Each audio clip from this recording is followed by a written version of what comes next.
प्रसिद्ध कीर्तनकार निवृत्ती महाराज इंदुरीकर यांच्या कन्या ज्ञानेश्वरी यांचा विवाह 3 मे 2026 रोजी जुन्नरमधील साहिल चिलापी यांच्याशी मोठ्या थाटामाटात पार पडला।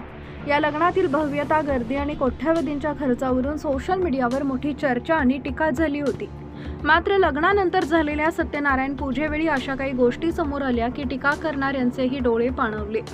लग्नापूर्वी साहिल चिलाप हे केवळ एक मोठे उद्योजक असल्याचे सर्वांना माहीत होतं, मात्र त्यांच्या कुटुंबाचा इतिहास अत्यंत संघर्षाचा आहे।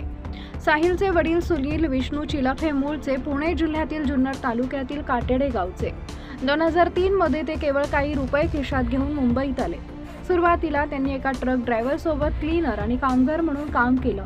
अनेकदा त्यांना जेवणा खाण्याची भ्रांत असायची, मात्र त्यांनी जिद्दीच्या जोरावर शून्यातून पहिला ट्रक घेतला आणि आज त्यांच्याकडे शेकडो कंटेनरचा ताफा आहे। 500 ते 700 कोटींची मालमत्ता असूनही हे कुटुंब आजही आपल्या वारीच्या परंपरेला आणि आध्यात्मिक मुळांना विसरलेले नाही। साहिल स्वतः उच्च शिक्षित इंजिनियर असून त्यांनी वडिलांचा व्यवसाय आधुनिक पद्धतीने विस्तारलाय। या सोहळ्यात सर्वात भावनिक क्षण तो होता जेव्हा इंदुरीकर महाराज आपल्या मुलीकडे पाहून ढसाढसा रडले।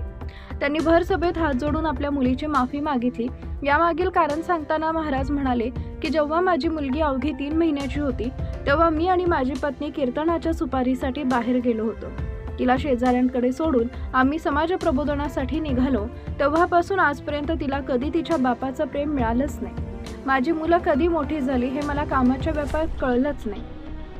समाजाला दिशा देताना स्वतःच्या मुलांच्या बालपणातील महत्त्वाचे क्षण गमावल्याची खंत एका बापाच्या डोळ्यातून अश्रूंच्या रूपाने बाहेर आली। हा विवाह केवळ 2 श्रीमंत कुटुंबांचं मिलन नव्हता, तर तो 2 संस्कारक्षम कुटुंबाचा संगम होता। इंदुरीकर महाराजांनी केवळ संपत्ती न पाहता मुलाचे संस्कार आणि विठ्ठल भक्ती पाहूनच हे स्थळ निवडलं होतं। या घटनेतून हे शिकायला मिळते की कितीही मोठं झालं तरी आपली मुळं विसरू नयेत आणि यश मिळवताना आपल्या कुटुंबाला द्यायचा वेळ कधीही कमी पडू देऊ नये। आज टीकेची जागा कौतुकानं घेतली असून एका संघर्षातून उभे राहिलेल्या मराठी तरुणाचं सर्वत्र कौतुक होत आहे।